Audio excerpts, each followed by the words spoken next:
Hi, my name is Britt-Lee Hood, and I'm here to learn about the music of the Teen Titans by meeting with all of the composers and their individual talents that have made this show something that we all have come to know and love. So, considering how long the Teen Titans and just the DMP and stuff has been working, when you look back on your older compositions until now, do you notice like a large difference in your musical style, or does it mostly play with individual episodes? Gosh, in terms of Teen Titans or just music in general? Stick with Teen Titans specifically. Teen Titans, well, I mean, because Teen Titans, we did it many years ago. Yeah. The music was so diverse. Glenn Murakami, the producer, would never tell us what he liked so that we would never repeat it. And I mean, and he loved everything that we did. He just didn't want us to be like, oh, because they like this thing, I have to do it over and over again. Yeah. So what's been so great about Teen Titans is that we got to focus on it in a unique sound for each individual episode. Like maybe this one's going to be all 1950s doo-wop and Tara, for instance, that character was all done with EDM and Celtic whistles, and it never got boring. There's always something fun to do with it, and I just think that over time, certainly as you gain skill as an artist, you learn how to express yourself better.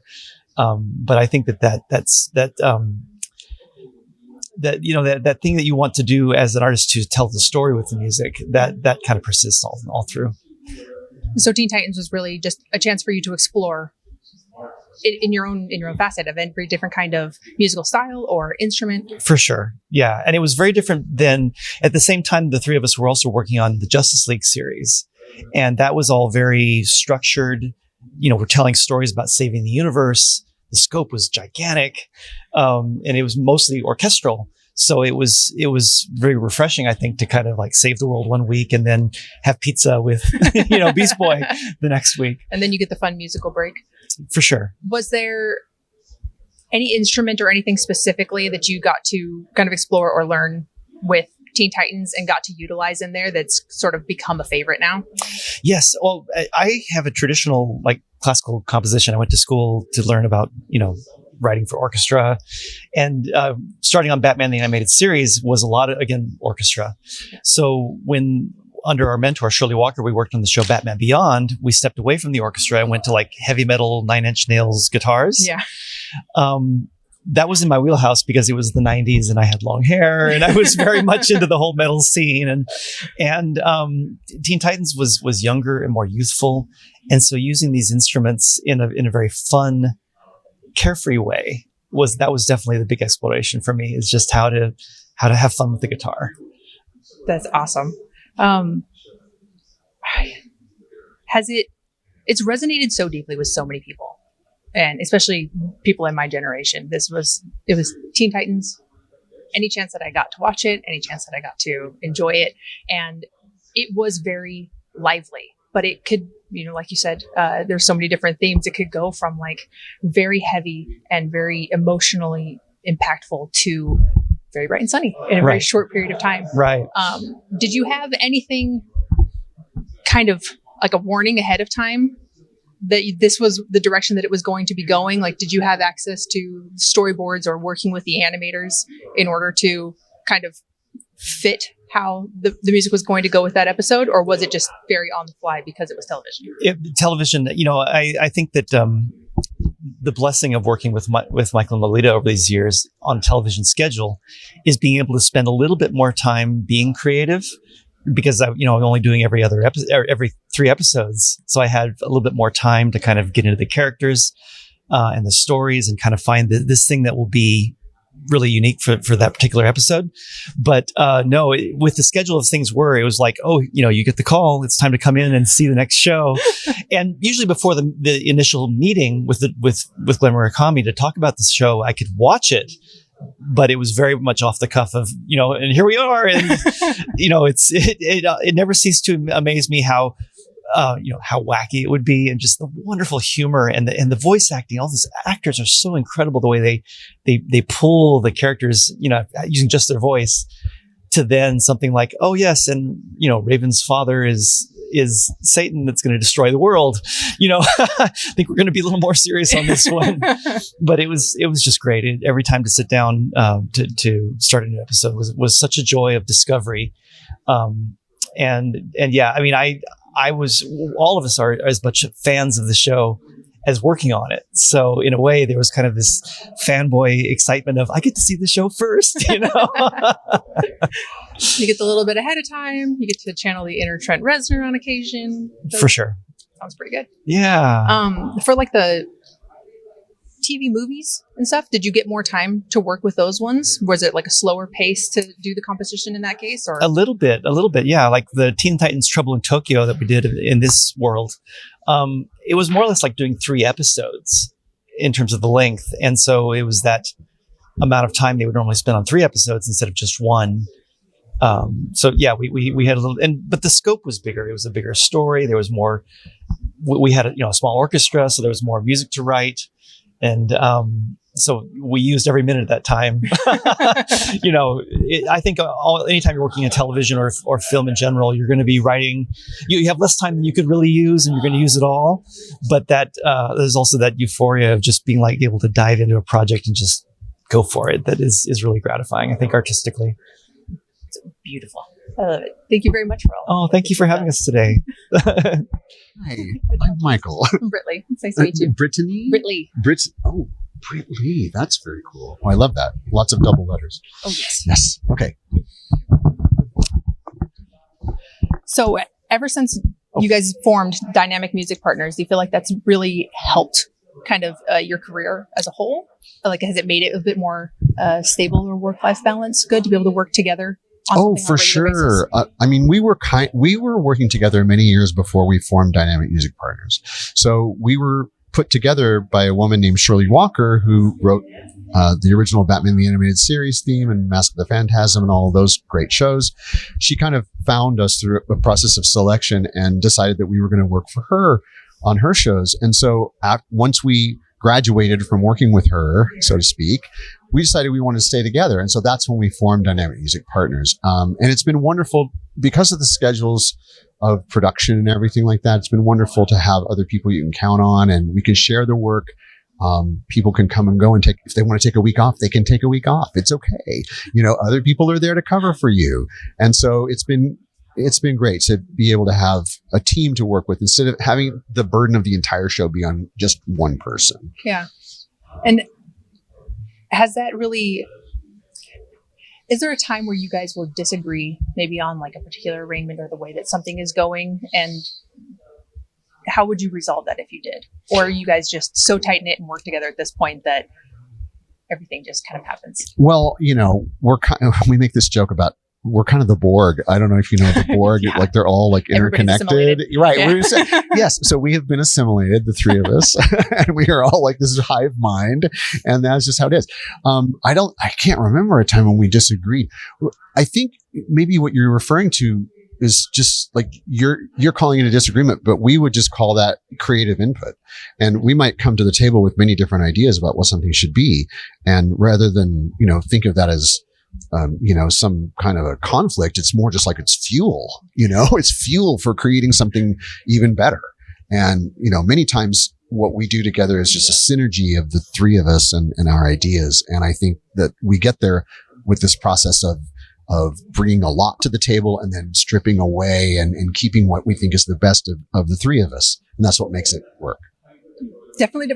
It has to be what makes it so unique, because there isn't anything quite like not just the Teen Titans, but all of the ones that you guys have worked on for the entire Justice League and stuff. The music behind it is always, I just always enjoy it. It always fits so perfectly. Great. It's just always an enjoyment, especially when it goes from something so bright and whimsical to something so dramatic and heavy so very quickly, and that you guys just kind of are able to flow in between them in all of the episodes. Well, that's the goal. And, working animation, it's a compressed medium. And I'm saying that because live action tends to unfold more slowly. The stories unfold more slowly and the scenes unfold more slowly. But in animation, everything is compressed. And so you really do have to be able to turn on a dime, so to speak. And I'm happy to hear that you feel like that works. That's our goal, is to have it fit the picture perfectly. So yay. It's definitely something I've noticed specifically with Teen Titans. And then now that I grew up with it, now that I'm older, my children also enjoy it. And so excellent. Teen Titans is back in the house again, and yes. I'm appreciating it almost from like a new level than what I had before. Mm-hmm. And just getting to enjoy it all over again. And the music is such a huge part of that show. Oh, thank you. Well, these are such important characters, and I think they're very relatable. And I think, when kids and adults alike watch this, I mean, you feel like you can be close to them. They're not out of reach. They're not so super as superheroes that you can't relate to them as people. And I think that's what we adored about this show. So. Well, I think your adoration definitely shows. Well, great. Wonderful. I'm glad that's transmitted.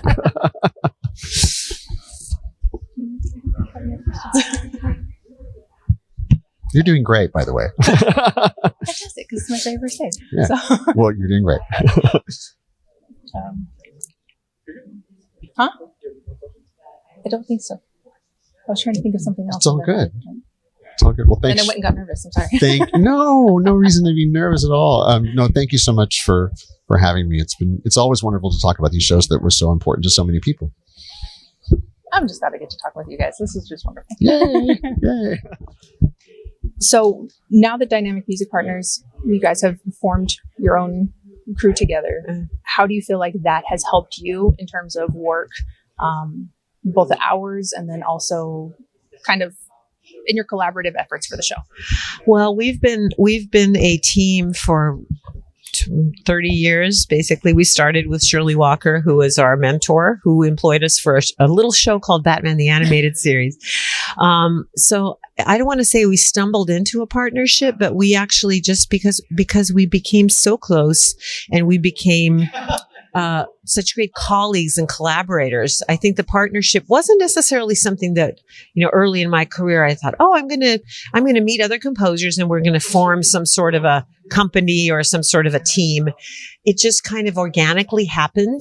All these years later, we're always pivoting, always evolving. I mean, this shows, it's a while ago, but the fans, we always have new fans that, start watching something that we did 20 years ago. So we're always pivoting, and it's been a great inspiration to me to work with such talented composers, to have Michael and Kristopher be my partners, and we can kind of cry on each other's shoulder, and also, do the little cattle prod if one of us isn't keeping up. Not really, but it's one of those things. We just kind of, we're very connected. Do you feel like when you look back at the Teen Titans series and all the work that you did on that there's a noticeable difference in your style of composition versus what you do now and what you had done then? Well, interesting. I'm the oldest of the three of us, and I have definitely made a personal choice to do more feature films. They're independent films, bigger orchestras, choir, certain subject matter that necessarily isn't covered in these animated series. So that's been kind of my own personal journey. And I've always had something like, my day job is composing for something like this. And then I have whatever else my passion is. So because of the incredible success really of not just Teen Titans, but Justice League Unlimited, Spectacular Spider-Man. It's a long list of series that I think when we're in it, you don't realize how lucky you are until you step back and say, wait, this has actually allowed me to live my best life, to be inspired every day by my colleagues, but also to be able to have a little bit of breathing room to also, whether it's doing more music on something else, or whether it's traveling, or whether it's pursuing another hobby, being there for family when family needs you, that's, I think that's the thing where for a long time, there's this kind of badge of honor that people would tout about, oh, I've killed myself, or I'm so trashed. I'm just so exhausted by just killing myself doing this. And it's is that really how you want to live? You really want to just completely kill yourself? And I've seen people be so stressed that they do make themselves sick. So that's been a great gift for me to be able to have partners that I can really rely on. When my both of my parents, when they passed away, the guys were there for me. If either of them had a challenge, it's kind of like who's on call, somebody could say, I'm tagging out for a couple of weeks because I'm having a personal crisis. I mean, we're human beings. People look at us and might say, oh, wow, people that get to do this stuff are like kind of in some sort of rarefied air, and your normal people can't get to this rarefied air. And it's like, we are the most normal people. My free time, I like to dig around in the mud. I get all this stuff. I like just being out in nature. I like going for walks. So, I'm so far away from being like super Hollywoodized and living in that rarefied air. But I also can respect the admiration that some people have for people that work on their favorite properties. And I want to respect that by I love interacting with fans, with people that for some reason this something's resonated with them or just meant something so deeply to them. This was one of my first introductions to comics, sort of in general, where I grew up at. There wasn't really access to a whole lot. Mm-hmm. And so this one always held a special place in my heart. Mm. But do you feel that this group that you've got that has allowed you sort of this ability to just kind of remain human and be able to kind of live life beyond all of this, has it helped you think with your creativity involved in these projects? It's given you the space to be an artist. It absolutely has. Yes, when you're working on a scripted, animated, there's a format, however long the episode is, and there's a story arc. There's certain parameters that you have to follow. Because if it's broadcast, there's going to be a commercial after this part, and et cetera, et cetera. But that discipline of kind of needing to write when the show needs to be finished is really great for then when you have a little bit of extra time and you decide to pursue, whether it's writing a concert piece or working on an indie film or something else where your muscles are flexed, you're ready to go. You've been like running on the treadmill every day, take a little rest. And then it's like, okay, now I can realize some other part of my creative purpose, and I can actually do it without having to figure out how to do it. I can just actually let it come out. So. You've worked at it so hard already. Yeah. Yeah. But I like other stuff too. So it sounds like I'm only involved in these, but I like so many other things too. What other inspirations and stuff do you have to kind of come to with any of your musical side? If I could travel 6 months of the year, I would do it. I would want to have my family like available to me at all times because I have kids and a grandchild and a husband of 36 years. Yes, a long time. So I love, I love the idea of seeing other parts of the world, and there's a lot I want to still see. I also am very involved in amplifying underrepresented voices. I'm one of the founders of the Alliance for Women Film Composers. So when we founded that organization 10 years ago, there were like 40 of us, 40 women composers that really did not have a big enough voice in this industry. Now there's over 4,000 members. We've done a lot of amplification of underrepresented voices. I'm on faculty at USC. I teach in the film scoring department and mentor, 20 somethings who dream of having a career. Yeah. So it's, I can also be a badass and say like, no one's going to hand it to you. You got to do this and this and this and this. You got to work really, really hard, which is true. But I think for anybody, listening to this, watching this, if you want it badly enough, no one's going to be able to talk you out of it. You're just going to work so hard and you're going to get it. But if you think somebody's just going to hand you something just because you happen to be, you happen to get the right degree or, it doesn't happen. You have to want it badly enough and just realize, laser focus, keep going and you'll get there. So. And hopefully also teaching all those 20 somethings to remember to breathe. Oh, always, always. And well. Even some faculty say not to breathe and you're going to kill, you're going to be trashed. It's like, no, don't listen to them. Your music is not going to be very good if your health is not together, people know things can change in a blink of an eye. And the world is such a crazy place now. If you don't, it's always been a little crazy, but now it's even crazier. So if you don't find some sort of a center, in your own truth, in your own being, whether it's from some sort of a higher power or from friendship and love of family, connecting with people. It's all about that. And if you can find that and strive for that, I think everything else seems to fall into place more. So that's kind of my philosophy. That's beautiful advice. Okay. And I need to take more of it. Oh, okay. But thank you very much. I really appreciate talking with you. Thank you. I'm Brittany Hood. That's my entertainment. What's yours?